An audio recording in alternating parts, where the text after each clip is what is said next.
Hello दोस्तों, नमस्कार, जय हिंद। स्वागत है आपका अपने यूट्यूब चैनल मैथ्स माध्यम में। आशा करता हूँ आप एकदम बढ़िया होंगे और अपनी पढ़ाई को अच्छे तरीके से कर रहे होंगे। तो जैसा कि दोस्तों हम पॉलिटी अपनी कर रहे हैं विस्तार से। आज हमारा टॉपिक है राज्यपाल। ठीक है, आज हम इसमें राज्यपाल को देखेंगे बिल्कुल विस्तार से। ठीक है, राज्यपाल जो होता है हमारा केंद्र का प्रमुख होता है, जैसे कि हमारा राज्यपाल जो होता है हमारा राज्य का प्रमुख होता है, जैसे कि हमारा राष्ट्रपति केंद्र का प्रमुख होता है। तो इसमें हम जो है राष्ट्रपति और राज्यपाल की शक्तियों में भी अंतर देखेंगे, क्या क्या इनमें अंतर होता है। ठीक है, तो आपसे रिक्वेस्ट है कि साथ में कॉपी पेन लेकर के बैठना। तो बिना किसी देरी के हम करेंगे अपनी क्लास को स्टार्ट।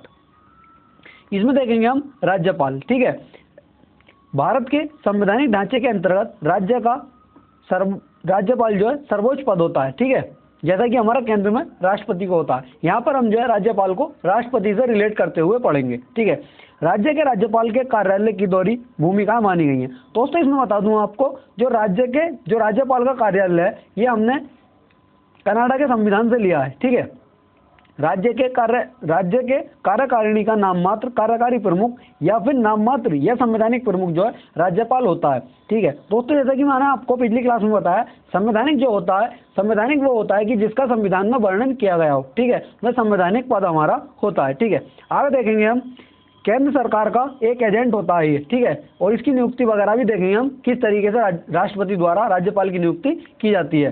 राज्यपाल से संबंधित संवैधानिक प्रावधान, यानी कि संविधान में इसका कहाँ कहाँ वर्णन और किस किस अनुच्छेद में इसका वर्णन किया गया है। ठीक है, उसको देखेंगे।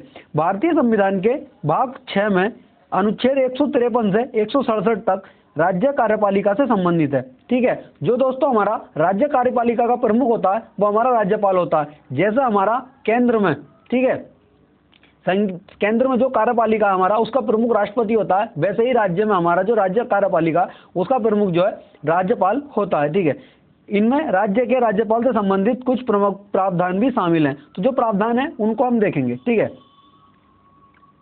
इसमें जो है आर्टिकल हमारा 153 क्या कहता है। ठीक है, प्रत्येक राज्य में एक राज्यपाल होगा। ठीक, दो या दो से अधिक राज्यों में एक राज्यपाल हो सकता है। और दोस्तों ये जो बात कही गई थी, ठीक है, आर्टिकल हमारा 153 में है कि प्रत्येक राज्य में एक राज्यपाल होगा। ठीक, और ये जो है हमारा दो या दो से अधिक राज्यों में एक राज्यपाल होगा, इसको जो है बाद में जोड़ा गया था।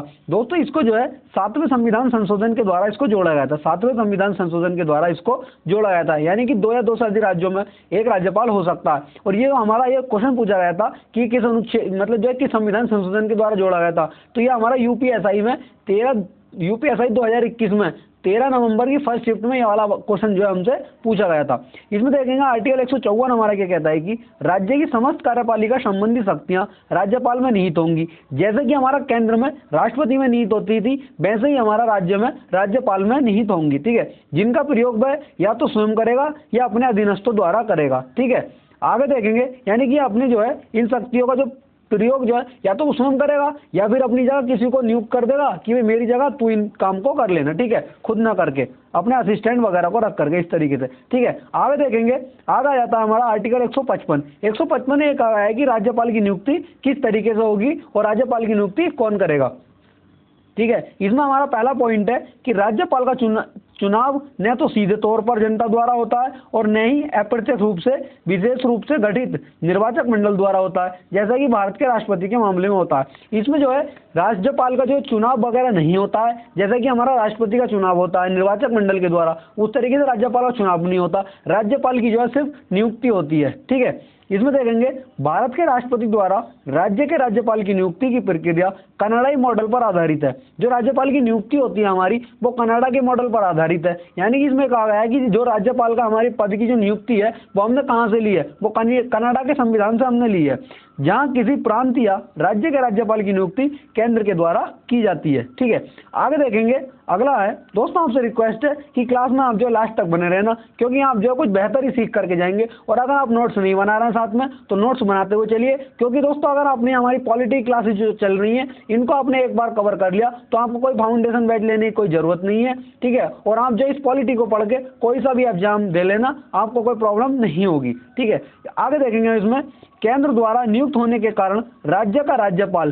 केंद्र सरकार के नामी व्यक्ति के रूप में कार्य करता है। और इसको जो है नियुक्त कौन करता है, इसको जो है केंद्र सरकार नियुक्त करती है। ठीक है, इसमें हमारा एक केस आया था 1979 में, हरगोविंद हरगोविंद पंत बनाम रघुकुल तिलक मामले में सर्वोच्च न्यायालय ने कहा था राज्य के राज्यपाल का पद केंद्र सरकार के अधीन रोजगार नहीं है। ठीक है, यहाँ इसको दोस्तों इंपॉर्टेंट हमारे केस है, इसको आप नोट कर लेना। ठीक है, आगे देखेंगे आर्टिकल हमारा 156 क्या कहता है, राज्यपाल का कार्यकाल। ठीक है, राज्यपाल का कार्यकाल कितना होता है इसको देखेंगे हम। ठीक, आगे देखेंगे हमारा कि राज्यपाल राष्ट्रपति की इच्छा तक पद पर बना रहता है। इसका कोई जो है राज्यपाल का जो है फिक्स कार्यकाल नहीं होता है कि वे राज्यपाल का जो है 5 साल तक के लिए राज्यपाल होगा। इसका कोई फिक्स कार्यकाल नहीं होता है कि वे टेन्योर है इसका, ये इतने से इतने समय तक ये रहेगा, इसका कोई नहीं होता।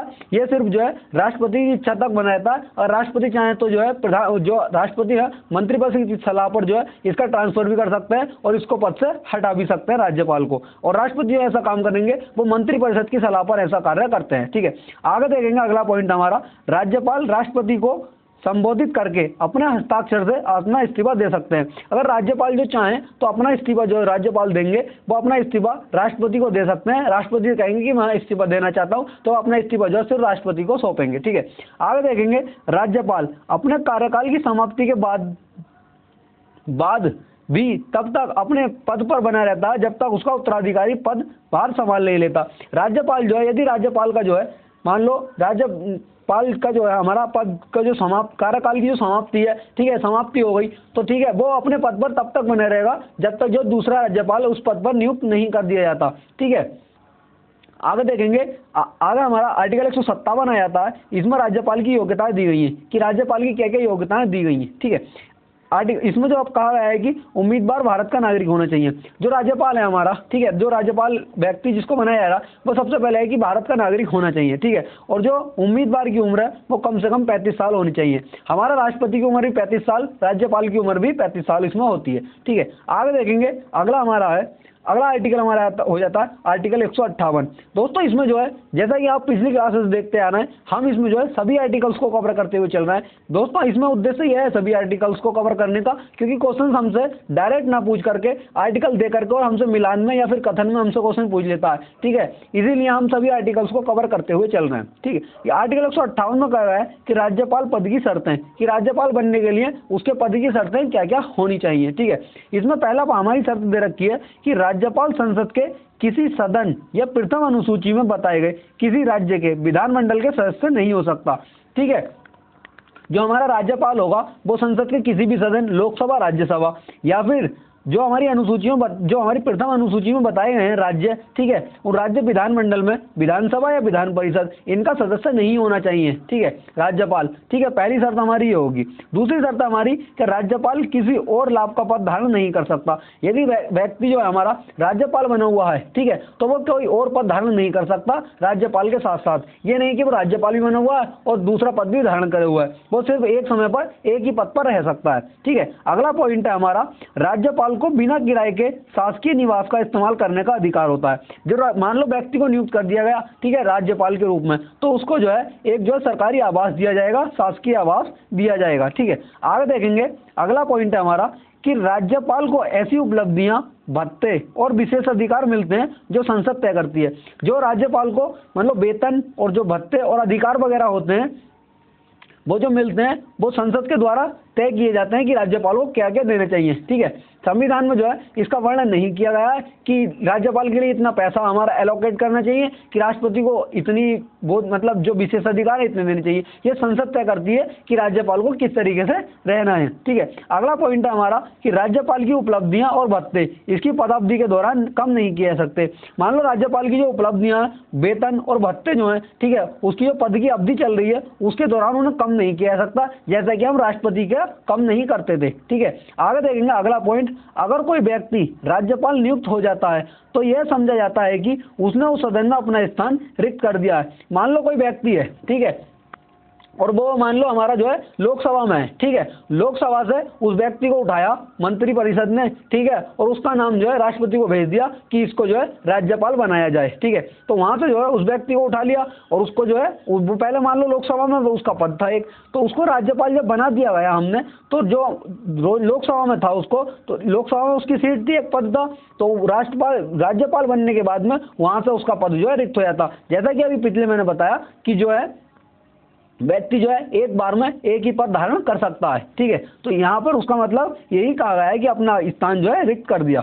आगे देखेंगे, अगला पॉइंट है, अगर एक ही व्यक्ति 2 या 2 से ज्यादा राज्यों का राज्यपाल बनाया जाता है तो उसे मिलने वाले वेतन भत्ते और परिलब्धियां राज्यों के बीच राष्ट्रपति के आदेश के मुताबिक बांटी जाएंगी।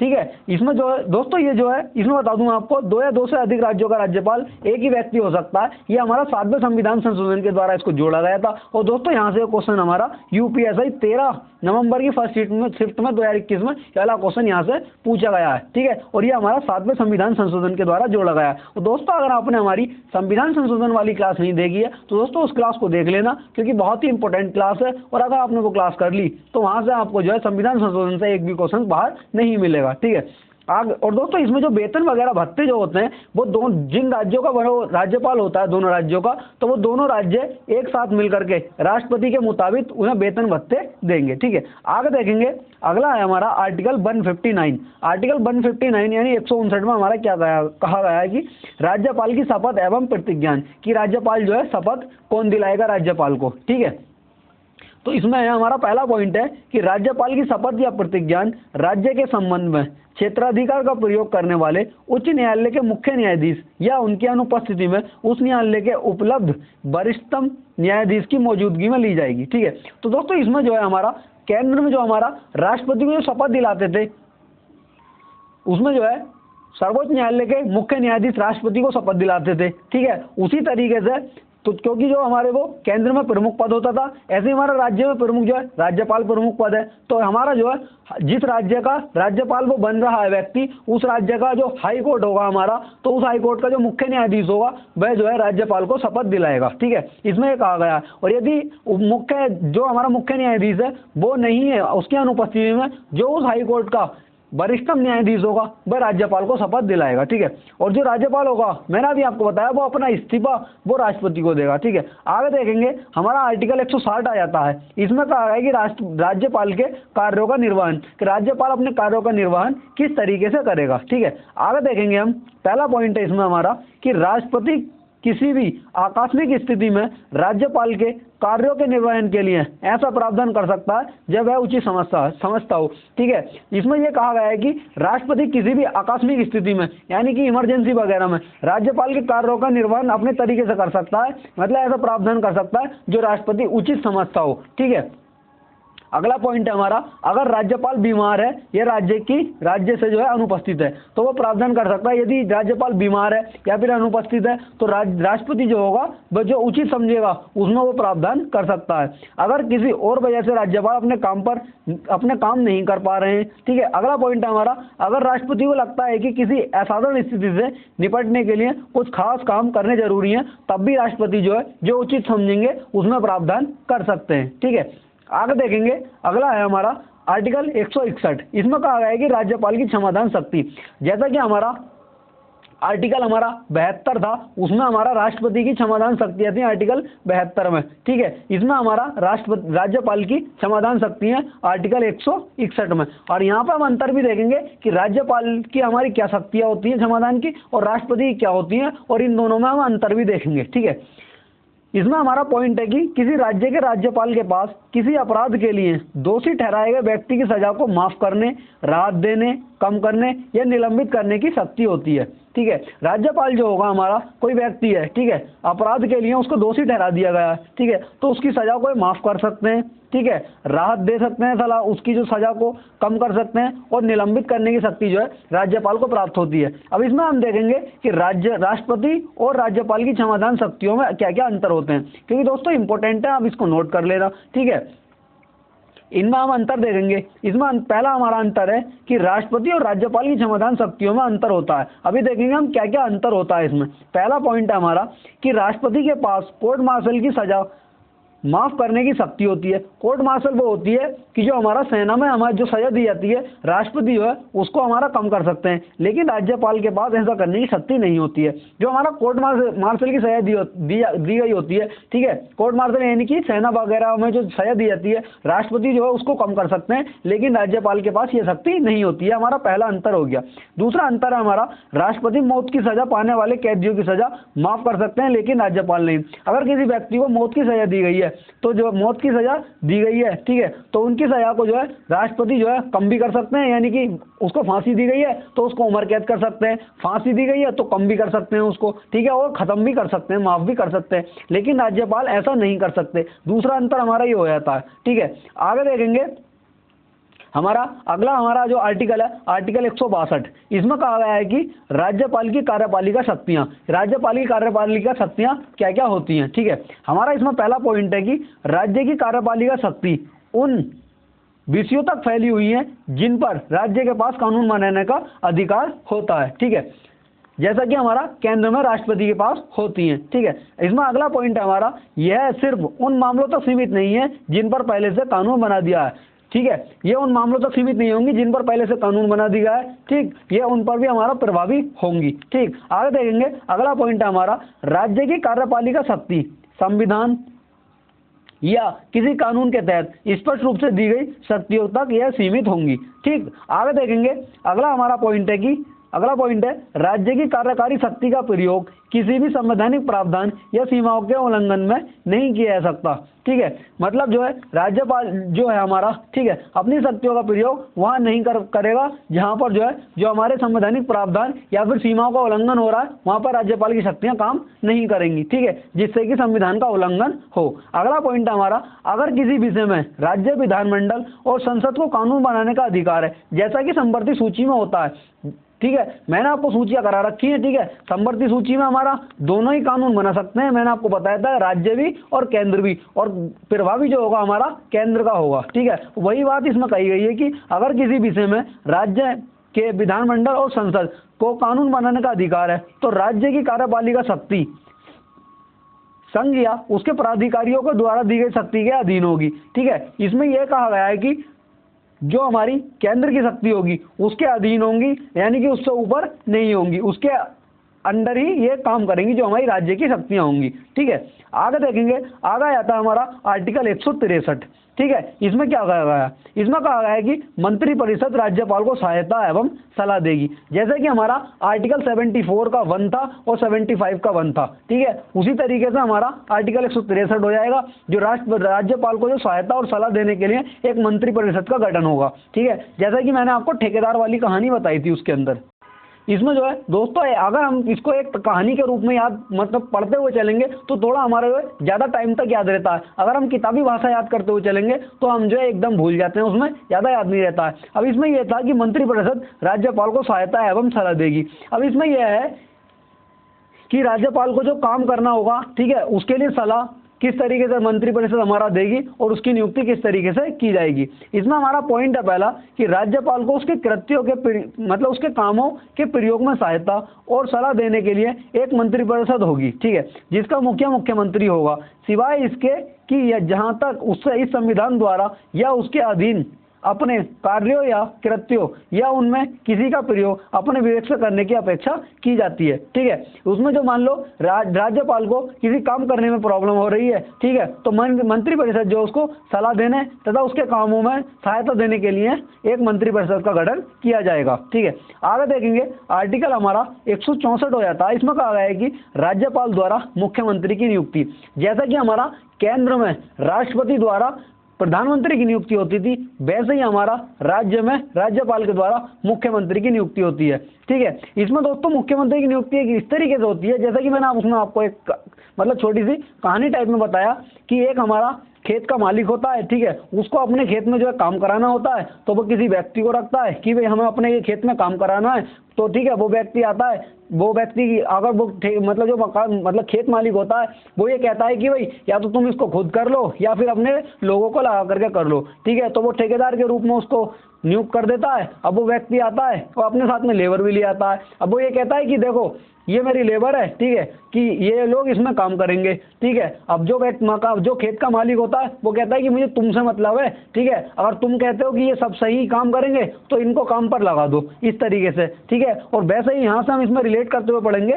कि जो मुख्यमंत्री की नियुक्ति है वो राज्यपाल करता है, यानी कि जो खेत मालिक होता है हमारा वो उसको लगा देगा काम पर, यानी कि ठेकेदार को, कि अब तुम जो है इस खेत की देखभाल तुम करोगे, जो मुझे काम वगैरह है तुम इसमें करके दोगे, ठीक है। अब ये अगला पॉइंट है हमारा कि अन्य मंत्रियों की नियुक्ति राज्यपाल मुख्यमंत्री की सलाह पर करता है। जो मान लो वो ठेकेदार जो था वो अन्य व्यक्तियों को लेकर के आया, ठीक है, तो जो हमारा खेत का मालिक होगा वो उसी की जिम्मेदारी पर, मतलब जो ठेकेदार है उसी की जिम्मेदारी पर उन व्यक्तियों को अपने काम पर लगा देगा। अब वैसे ही यहाँ पर कहा गया है कि अन्य मंत्रियों की नियुक्ति भी राज्यपाल की सलाह पर, मुख्यमंत्री की सलाह पर राज्यपाल करता है, ठीक है। दोस्तों यहाँ पर जो है अगर हम कहानी से रिलेट करते हुए पढ़ेंगे तो हमारा समझ में आएगा और देर तक हमारा याद रहेगा। जैसे कि हमारा केंद्र में, सही है, प्रधानमंत्री की सलाह पर अन्य मंत्रियों की नियुक्ति हमारा राष्ट्रपति करते थे, वैसे ही यहाँ पर, ठीक है, मुख्यमंत्री की सलाह पर अन्य मंत्रियों की नियुक्ति हमारा राज्यपाल करते हैं, ठीक है। अगला पॉइंट है हमारा, मंत्री पद पर रहते हुए लगातार 6 महीने तक अपने विधानमंडल का सदस्य न रहने पर मंत्री का कार्यकाल खत्म हो जाता है। इसका मतलब यह है कि मंत्री पद पर कोई व्यक्ति है, ठीक है, और वह लगातार 6 महीने तक विधानमंडल में जो है नहीं गया है, और मतलब उसने 3 सत्रों में भाग नहीं लिया है, और जो है वो किसी भी बैठकों में उसने भाग नहीं लिया है, तो उसका कार्यकाल जो है समाप्त हो जाएगा, उसकी जो सदस्यता सदन से समाप्त कर दी जाएगी, ठीक है। आगे देखें, अगला पॉइंट है हमारा कि मंत्री पद ग्रहण करने से पहले राज्यपाल तीसरी अनुसूची के प्रारूप के मुताबिक मंत्री को पद और गोपनीयता की शपथ दिलाता है। जो हमारे मंत्री, जैसे इसमें हमारे लोकसभा, राज्यसभा, विधानमंडल के अंदर हमारा विधान परिषद, विधानसभा, इनमें जो मंत्रियों की शपथ होती है हमारी, वो तीसरी अनुसूची के अंतर्गत आती है। और तीसरी अनुसूची के अंतर्गत जो हमारे मंत्री, राज्य में जो मंत्रियों को शपथ दिलाएंगे, मतलब तो वो हमारे राज्यपाल के अंतर्गत वो शपथ लेंगे, ठीक है। और वो जो हमारी शपथ लेंगे मंत्री, वो पद और गोपनीयता की हमारी शपथ लेते हैं। राष्ट्रपति इनको मतलब जो राज्यपाल इनको शपथ दिलाते हैं, ठीक है।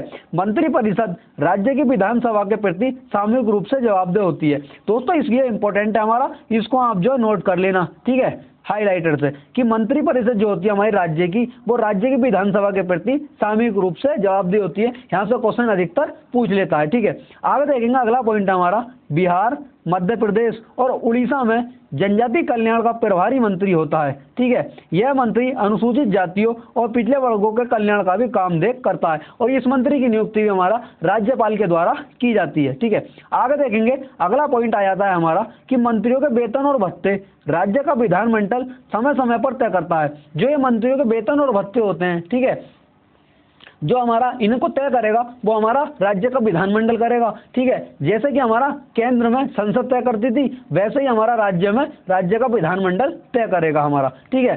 जब तक विधानमंडल ऐसा नहीं करता है तब तक वह द्वितीय अनुसूची में तय वेतन और भत्ते ही मिलते रहेंगे। यदि मान लो विधानमंडल ने तय नहीं करा कि किसको कितना वेतन दिया जाएगा, तो जो हमारी दूसरी हमारी अनुसूची है, ठीक है, उसके अंतर्गत जितना वेतन कहा गया उतना उसके अकॉर्डिंग इनको सबको दिया जाएगा, ठीक है। अगर संसद इसमें कर लेती है, मतलब विधानमंडल इसमें कर लेता है, तो विधानमंडल के अकॉर्डिंग इनको वेतन दिया जाएगा, ठीक है। आगे देखेंगे, अगला हमारा आर्टिकल है आर्टिकल 165, ठीक है। इसमें हमारा हो जाता है राज्य महाधिवक्ता। जैसे कि हमारा आर्टिकल 76 में मैंने बताया था आपको महान्यायवादी होता है, ऐसे ही राज्य में हमारा महाधिवक्ता होता है। वो हमारा जो केंद्र में प्रमुख होता है हमारा महान्यायवादी, और राज्य में प्रमुख होता है हमारा महाधिवक्ता। क्योंकि उसमें इसमें जो है दोस्तों कुछ लोगों के जो कन्फ्यूजन हो रहे थे, ठीक है, आज उस कन्फ्यूजन को भी हम दूर कर लेंगे। और दोस्तों इसमें बता दूं मैं आपको, जो महाधिवक्ता होता है हमारा, ये महाधिवक्ता और अपर महाधिवक्ता ये हमारे महान्यायवादी के सहायक होते हैं, ठीक है। इसमें जो हमारे महान्यायवादी के सहायक होते हैं, और लेकिन राज्य में जो प्रमुख होता है,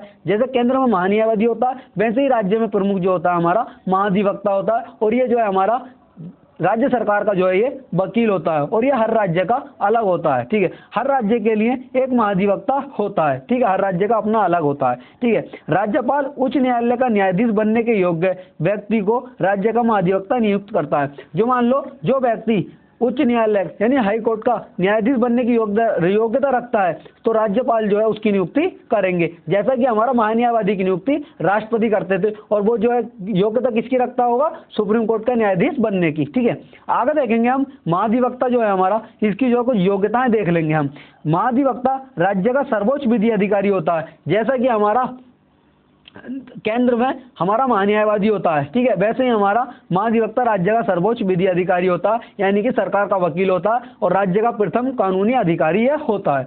महाधिवक्ता राज्यपाल की इच्छा तक पद पर रहता है, यानी कि जो महाधिवक्ता होता है हमारा, इसका कोई कार्यकाल फिक्स नहीं होता है, ठीक है। जब तक हमारा राज्यपाल की इच्छा होगी ये तब तक पद पर बने रहेंगे, ठीक है। आगे अगला पॉइंट है हमारा, महाधिवक्ता को राज्यपाल द्वारा पारिश्रमिक मिलता है, ठीक है। राज्यपाल जो, जैसे हमारा केंद्र में जो हमारा महान्यायवादी था, ठीक है, उसको पारिश्रमिक यानी कि वेतन जो मिलता था वो राष्ट्रपति के अनुसार मिलता था, ठीक है। अब राष्ट्रपति जितना तय करते थे, ठीक है, अब राष्ट्रपति के पश्चात पर्यंत वो अपना पद धारण करता था। उसी तरीके से यहाँ पर जो महाधिवक्ता है हमारा, ये राज्यपाल द्वारा पारिश्रमिक तय मिलता है जितना राज्यपाल यहाँ पर तय कर लेते हैं, ठीक है। अगला पॉइंट हमारा, महाधिवक्ता का मुख्य काम जो है यह जांचना है कि कितने पैसे का इस्तेमाल वैध तरीके से किया गया है या फिर नहीं। जैसा कि हमारा महाधिवक्ता होता है, ये जांच करता है कि पैसे का इस्तेमाल वैध तरीके से हुआ है या फिर नहीं हुआ है। अवैध पैसा तो नहीं लगाया गया है, सरकार ने जो है फालतू पैसा इधर उधर व्यर्थ तो नहीं करा,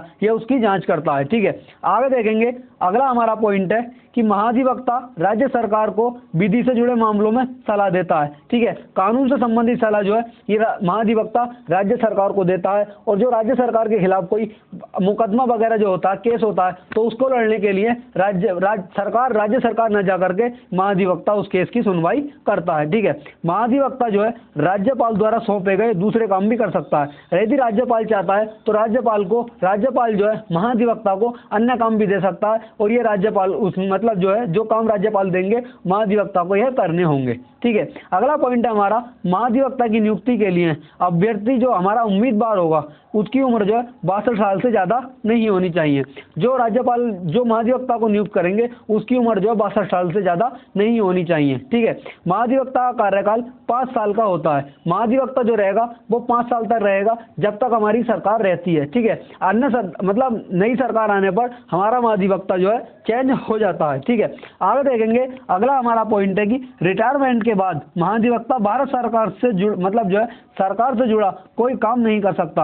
मतलब जो है एक बार महाधिवक्ता का रिटायरमेंट हो गया तो वो जो सरकार से जुड़ा हुआ है कोई भी काम अन्य नहीं करेगा, ठीक है, और वो अपने पद पर दोबारा पुनः नियुक्त नहीं हो सकता, ठीक है। आगे देखेंगे, अगला आर्टिकल हमारा आ जाता है आर्टिकल 166। इसमें कहा गया है कि राज्य सरकार का कार्य संचालन, जो हमारी राज्य सरकार होगी, सही है, कार्यपालिका, उसका संचालन जो है किस तरीके से होता है। तो इसमें हमारा पहला पॉइंट है, राज्य सरकार की सभी कार्यवाही राज्यपाल के नाम से की जाती है। जैसे कि हमारा केंद्र सरकार की सभी कार्यपालिका कार्यवाही जो है राष्ट्रपति के नाम पर होती है, उसी तरीके से राज्य सरकार की सभी कार्यपालिका जो है राज्यपाल के नाम से की जाती है, ठीक है। अगला पॉइंट है हमारा, राज्यपाल के नाम से निकाले गए आदेशों और लिखतों को राज्यपाल द्वारा बनाए गए नियमों के कानून के अधिक प्रमाणित किया गया है, जैसे कि हमारा राष्ट्रपति से संबंधित होता था, ठीक है। दोस्तों, हमारा जो है राष्ट्रपति और राज्यपाल एक ही पद है, ठीक है, लेकिन जो है केंद्र में हमारा प्रमुख होता है, राज्य में हमारा राज्यपाल को प्रमुख बनाया गया है, ठीक है। अगला पॉइंट हमारा,